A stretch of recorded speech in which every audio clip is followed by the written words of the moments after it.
എൻസൈക്ലോബിങ്സിൻ്റെ പുതിയൊരു വീഡിയോയിലേക്ക് നിങ്ങൾക്ക് ഏവർക്കും സ്വാഗതം. ഇന്നത്തെ വീഡിയോയിലൂടെ നിങ്ങളുമായി ഷെയർ ചെയ്യുന്നത് ഏപ്രിൽ മാസം ആയിരിക്കുകയാണ്. പുതിയ സാമ്പത്തിക വർഷം ആരംഭിക്കുകയാണ്. സംസ്ഥാനത്ത് ലഭിക്കുന്ന ഏറ്റവും വലിയ സാമ്പത്തിക സഹായമായിട്ടുള്ള ക്ഷേമ പെൻഷൻ കുടിശ്ശിക ഉൾപ്പെടെയുള്ള ആനുകൂല്യങ്ങൾ ഈ മാസം മുതൽ സർക്കാർ വിതരണം ആരംഭിക്കുകയാണ്.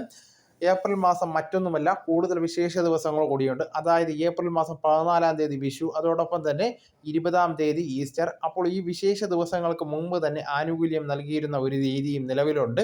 അതുകൊണ്ട് തന്നെ സാധാരണക്കാർക്ക് ലഭിക്കുന്ന ആനുകൂല്യത്തിൽ കുടിശ്ശിക ഉൾപ്പെടെയുള്ള ആനുകൂല്യവും അതോടൊപ്പം തന്നെ ഏപ്രിൽ മാസം ലഭിക്കേണ്ടതായിട്ടുള്ള വിഹിതവും പരമാവധി 2 ഗഡുക്കൾ 3200 രൂപ വരെ ഏപ്രിൽ മാസം ഉണ്ടായിരിക്കുമെന്ന സൂചനയാണ് ഈ സമയത്ത് വരുന്നത്.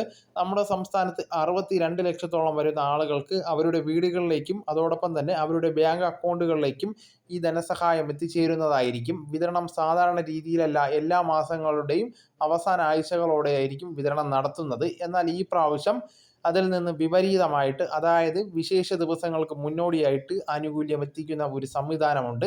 ആ രീതിയിലായിരിക്കും ക്രമീകരിക്കുന്നത്. ഈ സമയത്ത് ഇതുമായി ബന്ധപ്പെടുത്തി 62 ലക്ഷത്തോളം വരുന്ന ആളുകളിൽ 55 ലക്ഷത്തോളം വരുന്ന ആളുകൾക്കാണ് സാമൂഹിക സുരക്ഷാ പെൻഷൻ സ്കീമിൽ ആനുകൂല്യം വാങ്ങുന്നത്. അതോടൊപ്പം തന്നെ ക്ഷേമനിധി ബോർഡുകൾ വഴി ആനുകൂല്യം വാങ്ങുന്നവരുണ്ട്. അപ്പോൾ ഇവർക്കെല്ലാം തന്നെ ആനുകൂല്യത്തിൻ്റെ വിതരണം ഉണ്ടായിരിക്കും. 3200 രൂപ വരെ ആയിരിക്കും എത്തിച്ചേരുന്നത്. ഇതുമായി ബന്ധപ്പെടുത്തി കുടിശ്ശിക ഉള്ള തുക 3 ഗഡുക്കളായിരുന്നു. അതിൽ 1 ഗഡു ഈ പ്രാവശ്യം നൽകി കഴിഞ്ഞാൽ പിന്നീട് 2 ഗഡുക്കൾ ഉണ്ടായിരിക്കും. ഇതിൽ തനത് മാസം ഏപ്രിൽ മാസം ലഭിക്കേണ്ടതായിട്ടുള്ള വിഹിതവും നൽകേണ്ടതുണ്ട്. അതുകൂടെ ചേർത്ത് 2 ഗഡു കിട്ടുന്ന രീതിയിലായിരിക്കും സർക്കാർ ഉദ്ദേശിക്കുക. ഇനി പുതിയ സാമ്പത്തിക വർഷം ആയതുകൊണ്ട് തന്നെ പുതിയ കടമെടുപ്പ് പരിധി ഉൾപ്പെടെയുള്ള കാര്യങ്ങളുണ്ടാവും. അത് കേന്ദ്ര സർക്കാർ നിശ്ചയിക്കും. അതിൻ്റെ അടിസ്ഥാനത്തിലായിരിക്കും സംസ്ഥാന സർക്കാർ ഓരോ പദ്ധതികൾക്കും വേണ്ടി തുക കടമെടുക്കുന്നത്. ഇനി ഇതേ സാഹചര്യത്തിൽ തന്നെ പെൻഷൻ വാങ്ങുന്ന വ്യക്തികളെല്ലാം അറിഞ്ഞിരിക്കേണ്ട മറ്റൊരു പ്രധാനപ്പെട്ട കാര്യമാണ്, പുതിയ സാമ്പത്തിക വർഷം ആരംഭിക്കുമ്പോൾ ആനുകൂല്യങ്ങൾ വാങ്ങുന്ന ഗുണഭോക്താക്കൾക്ക് വിവിധ വെരിഫിക്കേഷനുകൾ ഉണ്ടാകാറുണ്ട്. ബയോമെട്രിക് മസ്റ്ററിംഗ് പോലുള്ള വെരിഫിക്കേഷനുകൾ, വരുമാന സർട്ടിഫിക്കറ്റിൻ്റെ സമർപ്പണം പോലുള്ള കാര്യങ്ങൾ, ഇങ്ങനെയുള്ള കുറച്ച് കാര്യങ്ങൾ ഇതിൻ്റെ ഭാഗമായിട്ട് നടപ്പിലാക്കാറുണ്ട്. എന്നാൽ അതിൻ്റെ രീതികൾ നിലവിൽ സർക്കാർ പ്രഖ്യാപിച്ചിട്ടില്ല. സാധാരണഗതിയിൽ മുൻപൊക്കെ ഏപ്രിൽ മാസം ആരംഭിക്കുന്ന ക്രമീകരണമായിരുന്നു ഉണ്ടായിരുന്നത്. എന്നാൽ ഈ വർഷം നിലവിൽ അറിയിപ്പ് ലഭിച്ചിട്ടില്ലാത്തത് കൊണ്ട് തന്നെ വരുന്ന മാസങ്ങളോട് മാത്രമേ ഈ സംസ്ഥാനത്ത് ഈ കാര്യങ്ങൾ ആരംഭിക്കുവാൻ സാധ്യതയുള്ളൂ. എങ്കിലും എല്ലാ പെൻഷൻ ഗുണഭോക്താക്കളും ഈ കാര്യങ്ങൾ അറിഞ്ഞു വയ്ക്കുക. തൊട്ടടുത്ത മാസം മുതലൊക്കെ നമ്മൾ ചെയ്യേണ്ട കുറച്ച് കാര്യങ്ങൾ കൂടിയുണ്ട്. അത് കൃത്യമായിട്ടും ചെയ്തെങ്കിൽ മാത്രമേ ആനുകൂല്യം മുടങ്ങാതെ ലഭിക്കുകയുള്ളൂ. ഇപ്പോൾ നമുക്ക് സാധാരണഗതിയിൽ ലഭിക്കുന്നത് പോലെ തന്നെ ഒരു തടസ്സവും കൂടാതെ സഹായങ്ങൾ എത്തിച്ചേരുന്നതായിരിക്കും. ഇനി അതോടൊപ്പം തന്നെ വിവിധ പ്രദേശങ്ങളിൽ സർക്കാരിൻ്റെ ഭാഗത്ത് നിന്ന് പരിശോധനകൾ നടത്തപ്പെടുന്നുണ്ട്.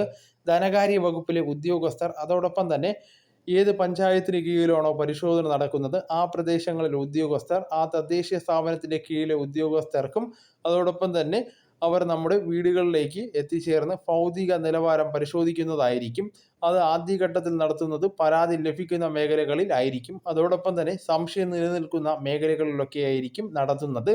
അപ്പോൾ ഈ പ്രദേശങ്ങൾ കേന്ദ്രീകരിച്ചായിരിക്കും പരിശോധന നടത്തുന്നത്. സംസ്ഥാന വ്യാപകമായിട്ട് ഒരു പരിശോധന ഇപ്പോൾ നടത്തപ്പെടുന്നതല്ല. ഇനി അത് മാത്രമല്ല, തദ്ദേശ തിരഞ്ഞെടുപ്പുകൾ കൂടി വരികയാണ്. അതുകൊണ്ട് തന്നെ വിവിധ സർക്കാരിൻ്റെ പ്രവർത്തനങ്ങൾ, പ്രത്യേകിച്ച് ഇത്തരത്തിലുള്ള പരിശോധനകൾ, അതെല്ലാം തന്നെ താൽക്കാലികമായി മരവിപ്പിക്കാൻ സാധ്യതയുണ്ട്. പരിശോധനകൾ പോലുള്ള വിവിധ കാര്യങ്ങളൊക്കെ വരുമ്പോൾ അത് സർക്കാരിന് ചിലപ്പോൾ പ്രതികൂലമായിട്ട് ബാധിച്ചേക്കാം. അപ്പോൾ ഈ കാര്യങ്ങൾ തീർച്ചയായിട്ടും എല്ലാവരും ഒന്ന് ശ്രദ്ധിക്കേണ്ടതാണ്. ഏപ്രിൽ മാസം കൂടുതൽ ആനുകൂല്യങ്ങൾ നമ്മുടെ കൈകളിലേക്ക് എത്താൻ പോവുകയാണ്. അപ്പോൾ ഈ അറിയിപ്പ് നിങ്ങളുടെ സുഹൃത്തുക്കളിലേക്ക് നിങ്ങൾ ഷെയർ ചെയ്തെത്തിക്കുക. നമ്മുടെ ചാനലും കൂടെ ഒന്ന് സബ്സ്ക്രൈബ് ചെയ്യുക. അപ്പോൾ നമുക്ക് തുടർന്നും വിജ്ഞാനപരമായിട്ടുള്ള മറ്റു വീഡിയോസും ആനുകാലിക വീഡിയോസുമായിട്ട് വീണ്ടും കാണാം. അതുവരെ ഗുഡ് ബൈ.